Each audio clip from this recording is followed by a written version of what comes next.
안녕하세요. 사연을 부탁해입니다. 오늘의 사연을 소개하겠습니다.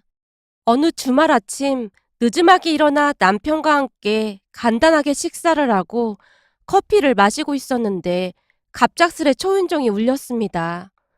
아침부터 누구지? 경비 아저씨인가? 글쎄, 내가 한번 확인해 볼게. 남편이 인터폰으로 밖을 확인하다가는 놀라서 외쳤어요. 뭐야? 아침부터 엄마가 웬일이야? 뭐? 어머님이 오셨다고? 놀란 제가 허겁지겁 거울을 보며 매무새를 고치고 있었어요. 그 사이 어머님이 집 안으로 들어온 모양인데요. 엄마, 아침부터 무슨 일이야? 올 때 미리 연락을 하고 와야지. 지금이 10시가 다 돼가는데 아침은 무슨 아침이야. 그리고 내 아들 집에 내가 온다는데 내가 왜 연락을 하고 와? 나 혼자 사는 것도 아닌데 그렇게 말하면 안 되지.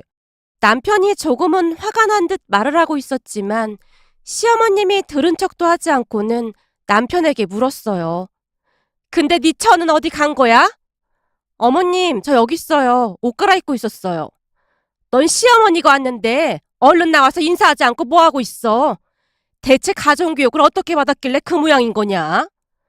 저는 남의 집에 갈 때는 항상 미리 연락하고 방문하라고 교육을 받아서 어머님이랑 아가씨가 이렇게 연락도 없이 오실 줄은 꿈에도 모르고 있었죠. 그동안 저는 그렇게 살아본 적이 없어서요. 뭐? 남의 집? 이게 왜 남의 집이야? 우리 아들 집이지. 시어머님이 목소리까지 높인 채 말을 하고 있었는데요. 엄마, 말은 바로 해야지. 이게 왜 엄마 아들 집이야? 엄마 며느리 집이지. 이 집 명의도 이 사람 명의인데 그런 말을 하면 안 되는 거지. 넌 지금 누구 편이야? 어디서 꼬박꼬박 집 마누라 편을 들고 있어? 편을 드는 게 아니라 정확하게 말하자는 것 뿐이잖아. 됐고, 어디 새집 구경 좀 해보자. 남편이 계속해서 말대꾸를 하자 짜증이 났던 모양으로 시어머님이 화제를 돌리며 집 구석구석을 확인하기 시작했습니다. 그렇게 한동안 집을 구경하던 시어머님과 시누이의 눈에 부러움이 가득해 보였는데요. 아마도 이사하면서 리모델링까지 했던지라 집이 많이 좋아 보였던 모양이었어요. 34평이라고 하더니만 집이 더 커 보이네. 싹 다 고치니까 아주 깔끔하고 좋구나. 그러게, 나도 이런 집에서 살아보고 싶다. 진짜 부럽다. 순간 아가씨의 눈에 눈물이 그렁그렁 맺혀 있었어요. 사실 아가씨는 대학생 때 혼전 임신으로 급히 결혼식을 올렸다고 합니다.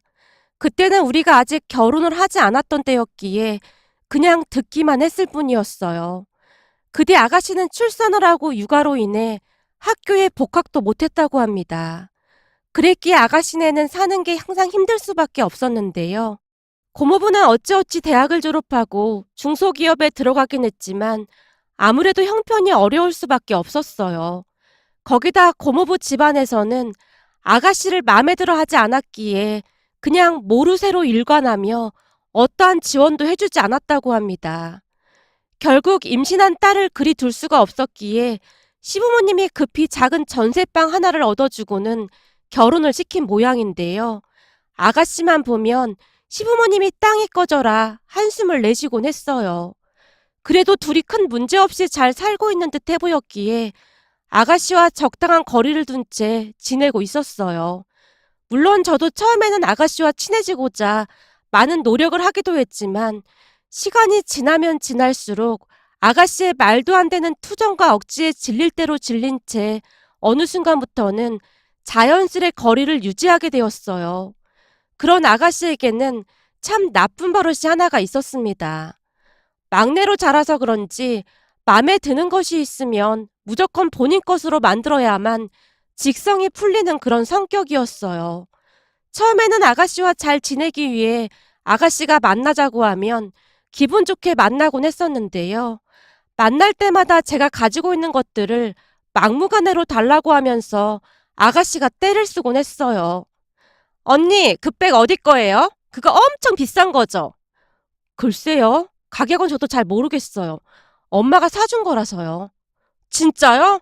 와, 돈 많은 사람들은 가격 그런 거 신경도 안 쓰고 막 사는구나. 진짜 부럽다. 난 언제 저런 백 한번 들어보나? 저도 선물 받은 거라 그런 거지 이런 거 막 사고 그러진 않아요. 그래도 언니는 선물해줄 사람이라도 있잖아요. 나도 언니처럼 그런 거 막 사주는 부모 만났으면 얼마나 좋았을까요? 난 왜 이렇게 돈 없는 부모를 만난 건지 모르겠어요. 아가씨가 원망 가득한 목소리로 중얼거리는 듯 말을 하고 있었는데요. 남편이 놀란 채 아가씨에게 한마디를 했어요. 넌 무슨 말을 그렇게 하냐? 다른 사람도 아니고 네가 그런 말을 하면 안 되지. 너 결혼할 때 전세를 얻어준 것도 부모님이 해준 건데 넌 진짜 양심도 없다. 부모라면 그 정도는 당연히 해줘야 하는 거잖아.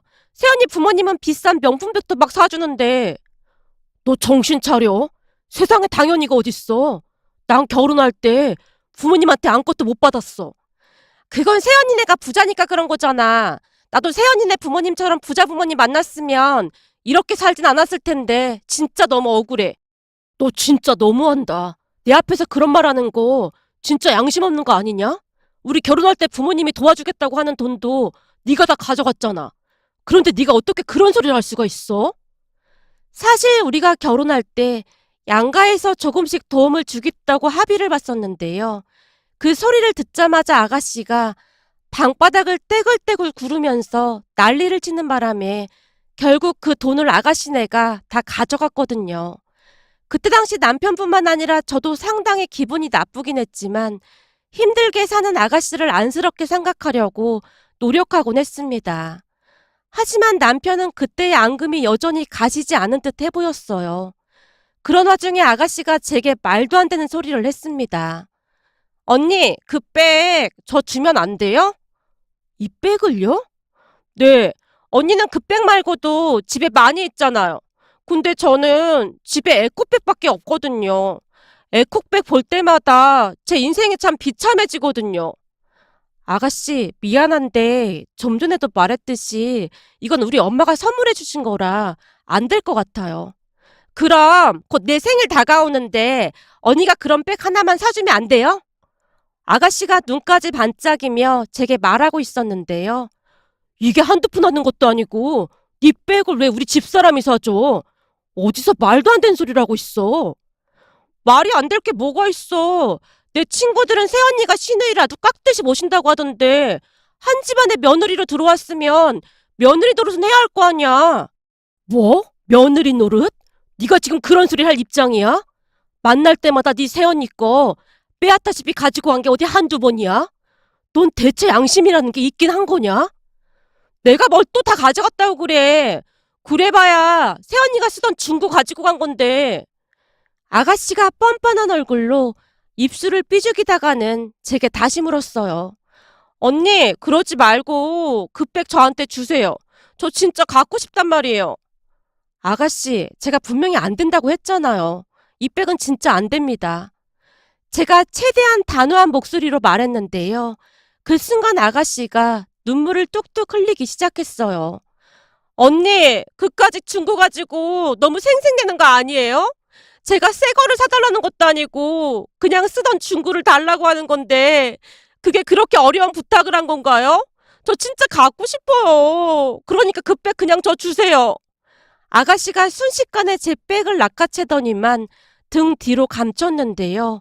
그 모습에 저도 화가 머리끝까지 치밀어 오르고 말았습니다. 아마도 그동안 꾹꾹 눌러 참고 있던 것들이 제대로 폭발한 것 같았어요.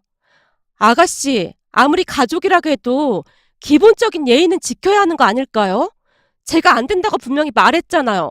근데 대체 왜 이러는 거예요? 아가씨 어디 가서 이런 식으로 하면 절대 좋은 소리 못 들어요. 아니죠. 오히려 이상한 사람 취급당하기 십상이에요. 그리고 앞으로는 저한테 뭐 달라는 소리도 안 했으면 좋겠어요. 언니, 지금 말 다 했어요? 신우이한테 어떻게 그런 식으로 말할 수가 있어요? 이번 일 그냥 안 넘어갈 거예요. 엄마한테 다 말해서 새언니 정신 차리게 할 거예요. 오히려 적반하장으로 아가씨가 말도 안 되는 협박까지 한 채 자리를 박차고 일어났습니다. 나가는 모습을 보니 눈물을 한가득 머금고 있었는데요. 또다시 시부모님께 눈물 작전을 펼칠 게 분명해 보였습니다.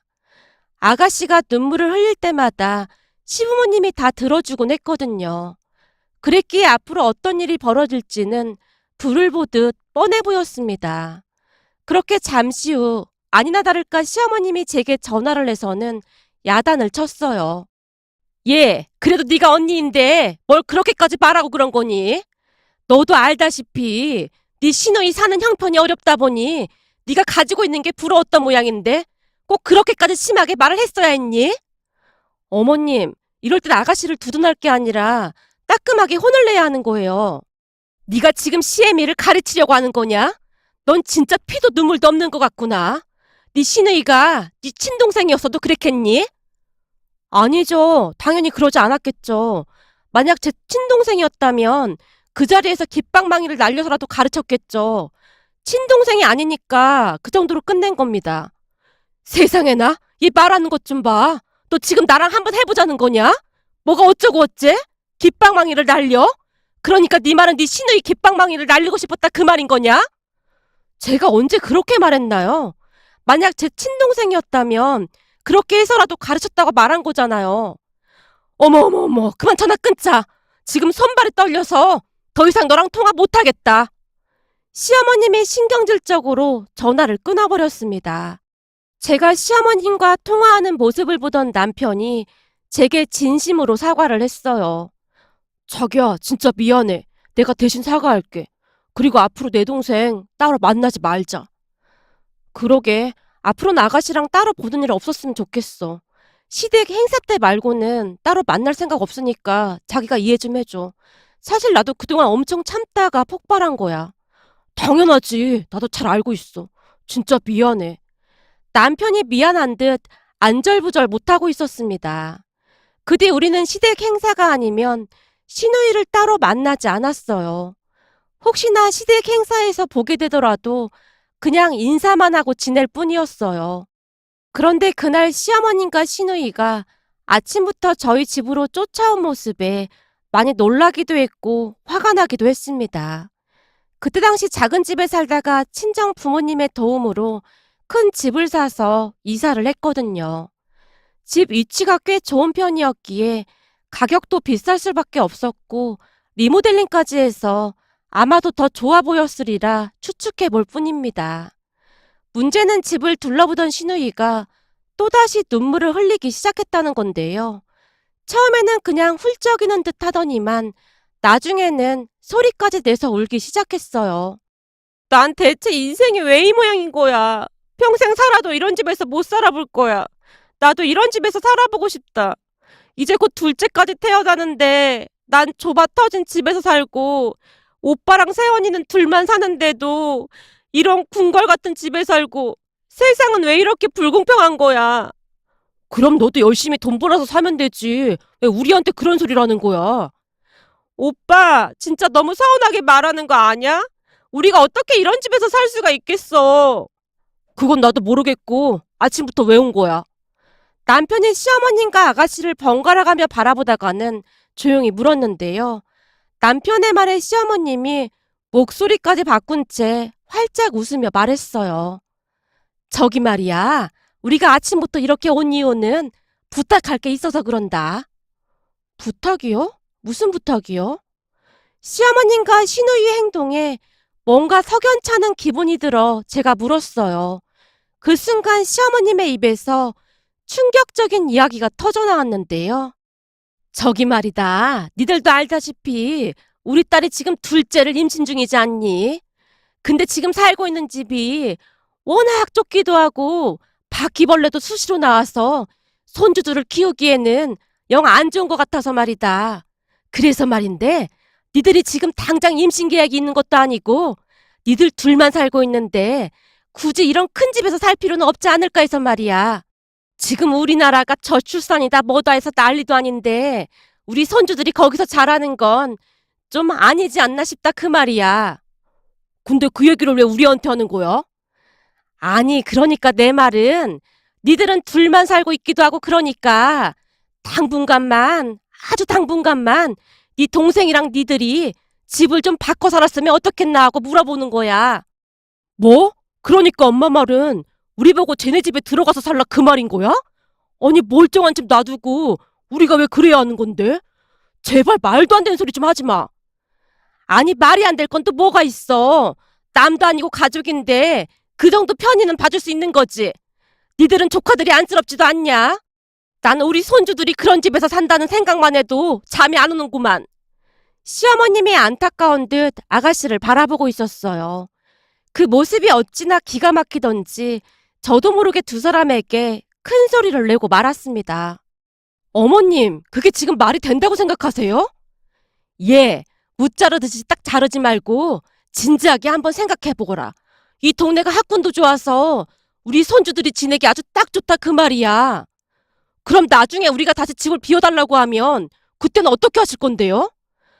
그거야 그때 가서 다시 생각해보면 되는 거 아니겠냐? 우선은 급하니까 그렇게 하자는 거야.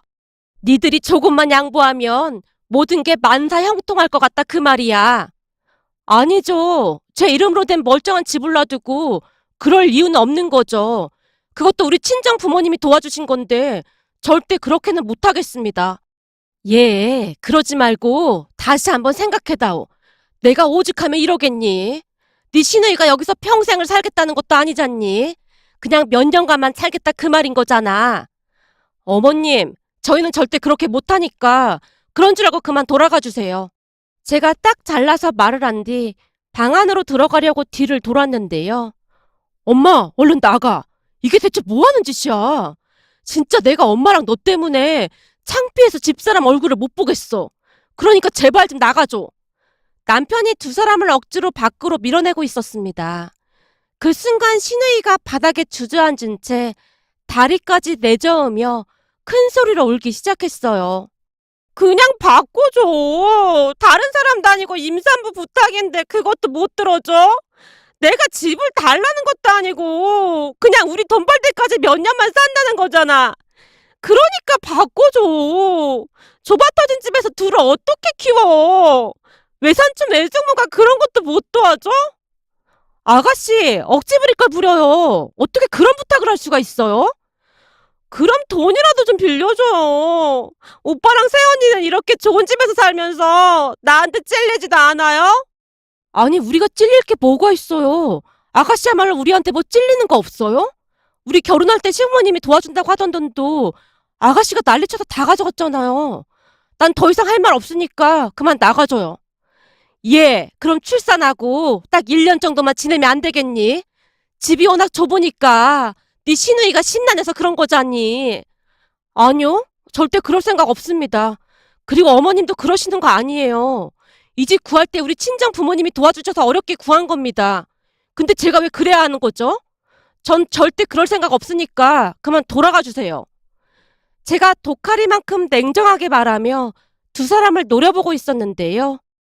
내가 살다 너 같은 독종은 처음 본다.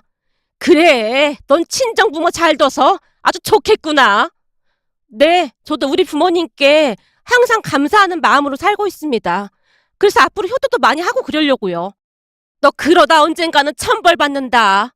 네 시내이가 홀몸도 아니고 임신까지 한 몸으로 울고불고 하고 있는데 어쩜 그렇게 독하게 말할 수가 있는 거냐? 너 앞으로 우리 얼굴 볼 생각도 하지 마라. 이참에 그냥 영 끊고 살자꾸나. 독한 네 얼굴 보고 있으면 소름이 끼쳐서 더 이상 네 얼굴 못 보겠구나. 네, 알겠습니다, 어머님. 어머님 말씀 받들겠습니다. 뭐가 어쩌고 어째? 이런 싹퉁바가지 같은 것을 봤나?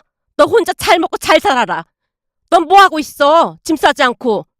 시어머님이 남편을 향해 소리쳤는데요. 너? 내가 짐을 왜 싸? 그럼 너는 네 엄마랑 동생이 이런 꼴을 당했는데도 저 독한 것이랑 그냥 살겠다는 거야? 아니, 우리 아내가 독하긴 뭐가 독해. 내가 보기엔 두 사람이 제정신이 아닌 것 같구만. 잘 됐네. 앞으로 엄마가 그리도 아끼는 엄마 딸이랑 잘 살길 바랄게. 그리고 우리랑은 그냥 영 끊고 살자. 그리고 말이야, 제가 저렇게 된 거에는 엄마 아버지 잘못도 커. 잘못됐으면 따끔하게 혼을 내서라도 가르쳐야지. 울기만 하면 맨날 오냐오냐 하니까 제가 이런 말도 안 되는 짓을 하는 거 아니야. 이건 뭐 날강도도 아니고 갑자기 쳐들어와서는 집을 바꿔달래. 내가 이렇게 기가 막힌데 우리 아내는 얼마나 기가 막히겠어. 아무튼 다 필요 없고 앞으로 우리 얼굴 볼 생각도 하지 마. 네가 그러고도 오빠야?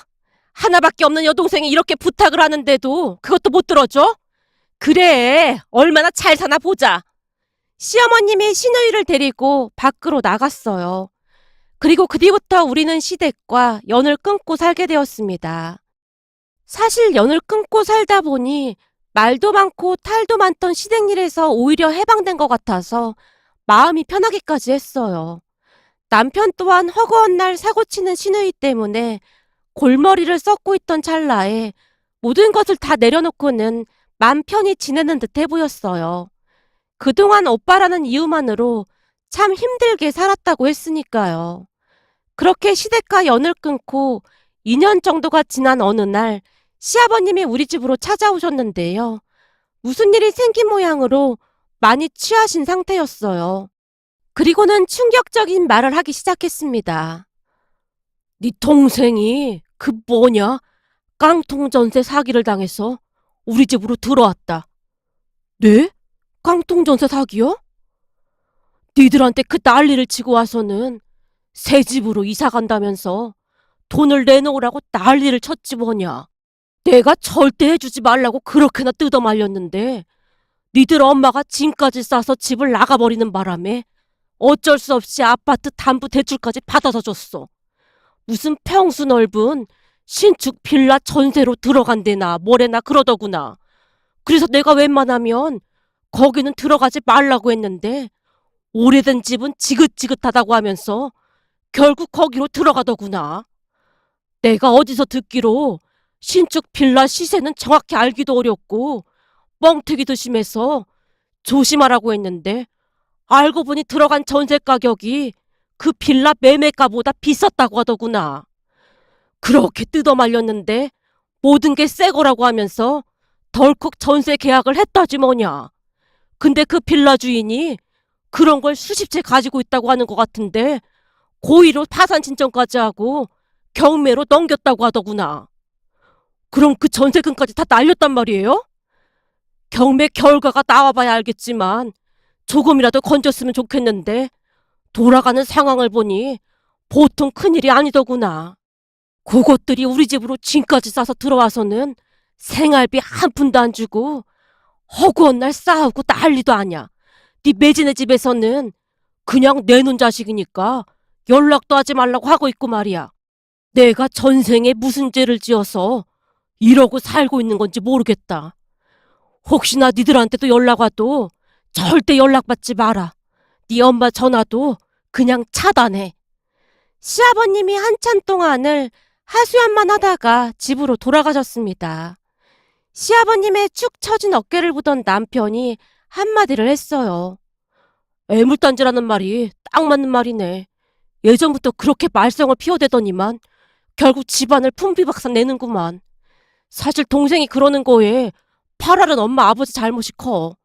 맨날 막내라고 오냐오냐 했으니 세상 무서운 줄 모르고 저러고 살고 있지. 남편이 고개를 절레절레 흔들며 긴 한숨을 내쉬고 있었어요. 그런데 시아버님이 다녀가시고 몇 달 뒤에 시어머님이 다시 우리 집에 찾아오셨는데요. 아마도 우리가 전화를 받지 않으니 직접 찾아오신 듯 해 보였어요. 집에 들어오자마자 제게 사과를 하고 싶다는 말을 하시면서 예전처럼 잘 지내보자고 하더라고요. 하지만 남편과 저는 그런 시어머님을 그냥 돌려보냈습니다. 어떻게 보면 우리가 냉정해 보일 수도 있을지 모르겠지만 그렇다고 해서 우리까지 그 불구덩이로 들어갈 수는 없는 노릇이었으니까요. 시아버님 또한 다시 전화까지 하셔서는 절대 모른 척하라는 당부까지 하셨는데요. 니들이라도 잘 살아야지. 이러다가는 다 같이 망할 것 같구나. 그니까 니들은 그냥 모른 척해라. 내가 뿌린 건데 내가 책임을 져야 하지 않겠냐? 라는 말씀까지 하셨거든요. 그 뒤 우리는 밖에서 몰래 시아버님만을 만나서 소식을 듣곤 했습니다. 그러던 어느 날은 시누이 가족들이 결국 시댁에서 쫓겨났다고 하는데요. 시아버님이 큰 결심을 한 채 내쫓은 것 같아 보였어요. 그 뒤 살 길이 막막해진 시누이 부부는 어쩔 수 없이 고모부 본가로 들어갔다는데요. 그곳에서 사돈어르신 농사일을 도우며 같이 살고 있다고 합니다. 사돈어르신 두 분이 평소 시누이를 탐탁지 않아 했기에 시누이가 엄청 고생을 하고 있는 건 말할 것도 없었고요. 정말 힘이 들긴 한 모양으로 시누이가 허구한 날 전화를 해서는 울고불고 난리도 아니라고 하네요. 사돈 어르신이 양봉업도 하고 계신 모양인데요. 그 양봉업을 시누이에게 일임하고는 매일매일 가르치고 있다고 합니다. 며칠 전에는 시누이가 그물같이 생긴 옷까지 뒤집어 쓰고는 사진까지 찍어서 시어머님에게 보냈다는데요. 여기저기 벌에 쑤여서 얼굴도 퉁퉁 붓고 말이 아니라고 하더라고요. 그동안 편하게만 살던 시누이가 얼마나 힘들어하고 있을지 짐작이 되고도 남았습니다. 하지만 이제는 시부모님조차도 들은 척도 하지 않고 있답니다. 죽이 되든 밥이 되든 알아서 살라는 말만을 하며 요즘은 전화도 받지 않고 있다고 했으니까요. 이번 기회를 통해서 시누이가 정말이지 정신 차리고 살았으면 하고 간절히 바라봅니다. 오늘의 사연은 여기까지였습니다. 즐겁게 보셨다면 구독, 좋아요 부탁드립니다. 고맙습니다.